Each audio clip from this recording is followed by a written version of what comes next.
Well, this is weird. Sony Pictures Animation, the definition of, yeah, go see it, might change your life. Or maybe not.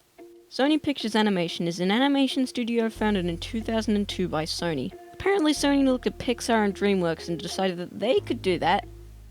Sometimes. As for my thoughts of the studio, it's alright. I mean, these guys made Spider-Verse, the winner of Best Animated Feature 2019. They also made Open Season, The Smurfs, and that. But I honestly think they're a pretty good studio. A lot of their films are incredible, or at least serviceable. Sure, they still have their hot garbage, but it's really a minority. So let's get into the history of Sony Pictures Animation and see if their films changed my life or made me vomit. Their first movie was basically a modern Illumination movie.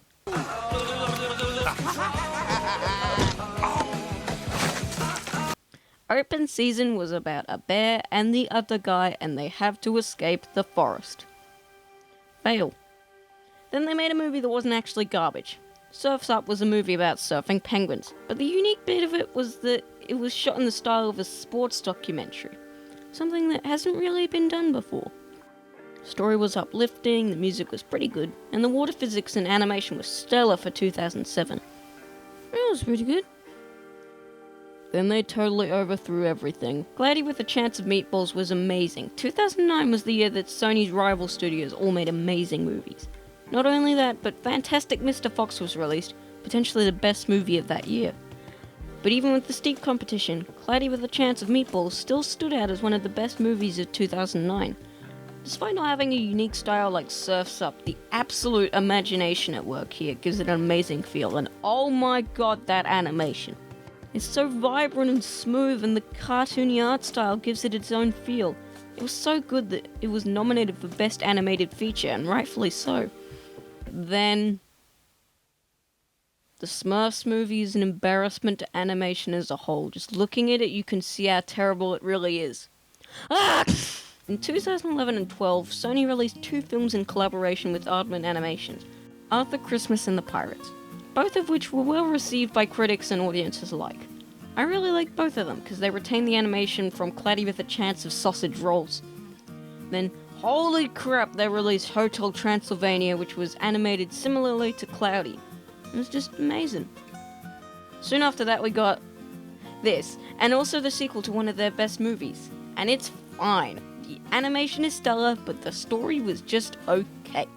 In 2016, Sony released a teaser trailer for a Popeye movie that looked quite promising, but then they dropped it and decided to release The Demons instead. The Emoji Movie is the embodiment of everything wrong with the world. It's essentially Shark Tale 2. I actually can't believe that they thought people would enjoy this. It's so boring and it makes no sense. If you went to watch this movie in cinemas, you might be asking me why the movie never came on and just the ads at the beginning kept going. And I'll tell you why. This movie is an ad. Sony, this is why I bought a Switch instead of a PS4. So Sony looked at the emoticon ad and said, it seems that people don't like hell that much. Well, what if we literally worked them into heaven? In 2018, Spider-Man Into the Spider-Verse dropped, and it changed many people's lives forever. It kept the animation from cloudy meat pies, but had so much love poured into every frame of animation. This movie was styled to look like a comic book, and it's one of those movies where you walk out a changed person. I think this movie is only rivaled by the Lego Movie, Spirited Away, and a few of the Pixar gems.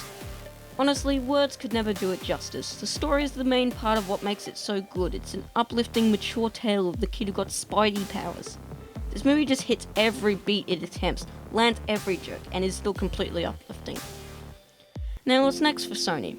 Well, they're working on Connected, which suffers the same problem that I have with Up and Soul. The first bit is way more interesting than the following bit. Take Up, for example. The first 10 minutes are about Carl and Ellie's life, and it's absolutely amazing. A love story told so quickly with nothing but an amazing punctuating score is what dreams are made of. But then they dropped that in favour of trying to get to Paradise Falls with a Boy Scout, an off-brand Doge, and a bin chicken. Now have a look at the Soul trailers. The first bit is so uplifting and inspiring that essentially tells the viewer that you should do the things that you love in life, because you only get one life to live. That's so wholesome. But then he dies, and now it's about trying to get back alive.